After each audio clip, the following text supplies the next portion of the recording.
দর্শক মন্ডলী, আপনাকে স্বাগতম সবুজ বাংলা সবুজ মাঠে। আমি আছি মুশফিকুর রহমান, আমার সাথে আছে রহমান আলমগীর সিয়াম। আমরা আলোচনা করবো বাংলাদেশ ও বিশ্ব ক্রীড়াঙ্গনে ঘটে যাওয়া কিছু বিষয় নিয়ে।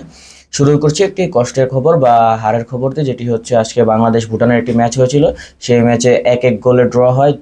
এখন এই ম্যাচটি সম্পর্কে কি বলেন? বাংলাদেশের ভবিষ্যৎ বা আগামী একটা চ্যাম্পিয়ন হওয়ার যে একটা ইচ্ছা ছিল, ইচ্ছার মধ্যে কিরকম ভাবে একটা বাধা হয়ে দাঁড়িয়েছে? এটা কিন্তু আসলে একটি বাধা হয়ে দাঁড়িয়েছে, কেননা এতদিন আমরা যেরকমটি বলছিলাম যে আমরা কিন্তু দেখেছি যে আমাদের নারী দলটি খুব ভালোভাবে পারফরমেন্স দিচ্ছিল এবং তারা একের পর এক সময় দেখাচ্ছিল এবং তারা এটা কিন্তু ধারাবাহিক ছিল।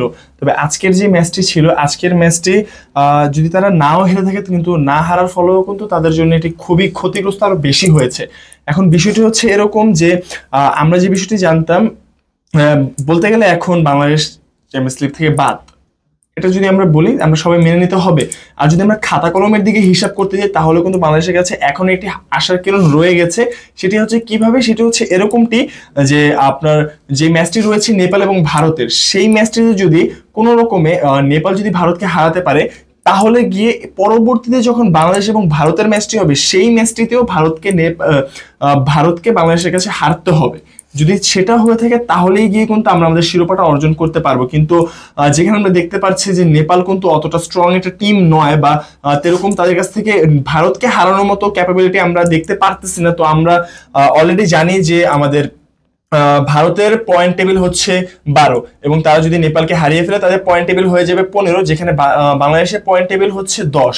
তো ভারত কিন্তু অলরেডি এক ম্যাচ হাতে রেখে তারা শিরোপাটা কনফার্ম করবে এবং বাংলাদেশ কিন্তু বাদ পড়ে যাবে। আর যদি এরকমটি না হয়, নেপাল যদি ধরতে পারেন যে আমরা বলতে পারি যে ভাগ্যক্রমে বা কপালের জোরে যদি ভারতকে হারিয়ে দেয়, তখন গিয়ে যে ম্যাচটি হবে আপনার বাংলাদেশ এবং ভারতের, সেটি হচ্ছিল একটি অলিখিত ফাইনাল হবে। এবং সেই ম্যাচটিতে ভারত এবং বাংলাদেশ দুই পক্ষই কিন্তু তাদের সর্বোচ্চটা দিয়ে খেলতে হবে। এবং যদি মনে করেন যে নেপাল না হারাতে পারে, তাহলে যে ম্যাচটি রয়েছে বাংলাদেশ এবং ভারতের, সেটা শুধুমাত্র একটি নামের ম্যাচই রয়ে যাবে। আমরা যেরকমটি আজকে ম্যাচটি দেখেছিলাম, আমাদের নারী দল কিন্তু প্রথম দিকে খুব দুর্দান্ত খেলা দিয়েছিল। ম্যাচের একদম প্রথম দিকে, শুরুর দিকেই 6 মিনিটেই কিন্তু আমাদের পূর্ণিমা মার্মা তিনি কিন্তু লিড নিয়ে দিয়েছিলেন একটি গোল দিয়ে। পরবর্তীতে একটি সময় পার হওয়ার পর কিন্তু ভুটানি ফরওয়ার্ডও একটি গোল করেছে, এবং যার ফলে কিন্তু একে একে আজকে ড্রটি হয়েছিল। তা আজকের ড্রটি হারের থেকেও বেশি ক্ষতি করেছে আমাদের জন্য। আচ্ছা, আরেকটি বিষয় হচ্ছে, যেটি হচ্ছে ফিফা বিশ্বকাপের পর সবচেয়ে মজাদার আসর ইউএফএ চ্যাম্পিয়ন্স লিগেরও ড্র অনুষ্ঠিত হয়েছে। এই সম্পর্কে আপনি কি বলবেন?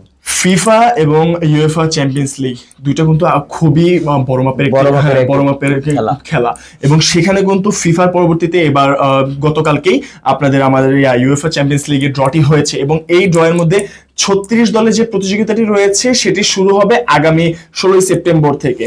এবং গত বছর থেকেই নতুন একটি ফরম্যাটে তাদের খেলা হচ্ছে। আগে যেখানে গ্রুপ ফরম্যাটে খেলা হতো, সেখানে কিন্তু এখন গ্রুপ ফরম্যাটে নয়, এখন খেলা হবে লিগ ফরম্যাটে। প্রতিটি দল আপনার খেলবে হচ্ছিল গিয়ে 8টি করে ম্যাচ। মোট 36টি দল রয়েছে, 8টি করে ম্যাচ খেলবে তারা, যার মধ্যে 4টি ম্যাচ খেলবে তারা হোম গ্রাউন্ডে এবং 4টি ম্যাচ খেলবে তারা অ্যাওয়ে গ্রাউন্ডে।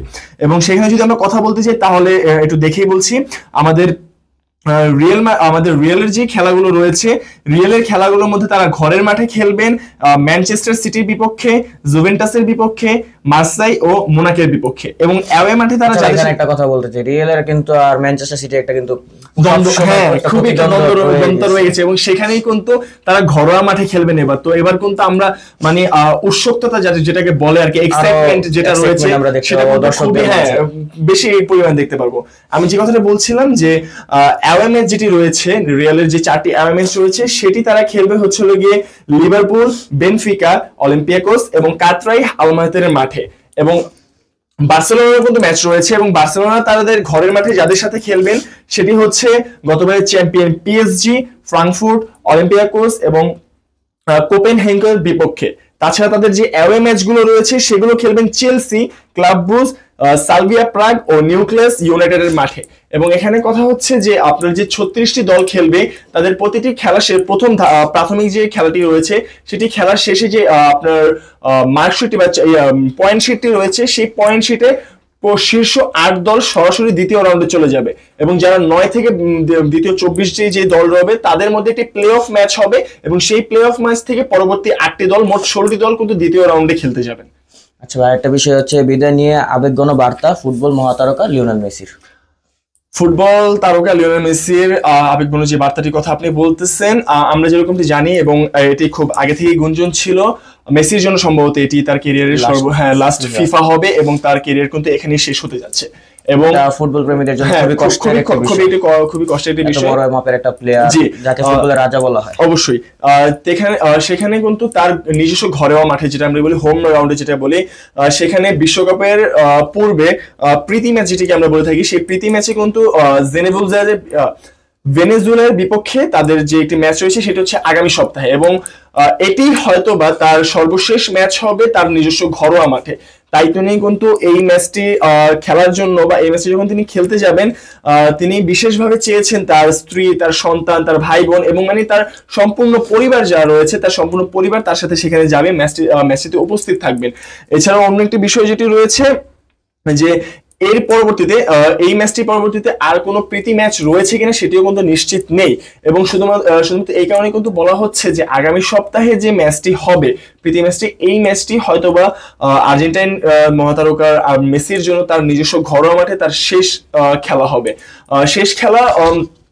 শেষ খেলাটি যেরকমটি আমরা বলতেছি, এবং তিনি কিন্তু নিজে বলেছেন যে আমার স্ত্রী, সন্তান, বাবা মা, ভাই বোন, পুরো পরিবার আমার সঙ্গে এই ম্যাচটিতে থাকবেন।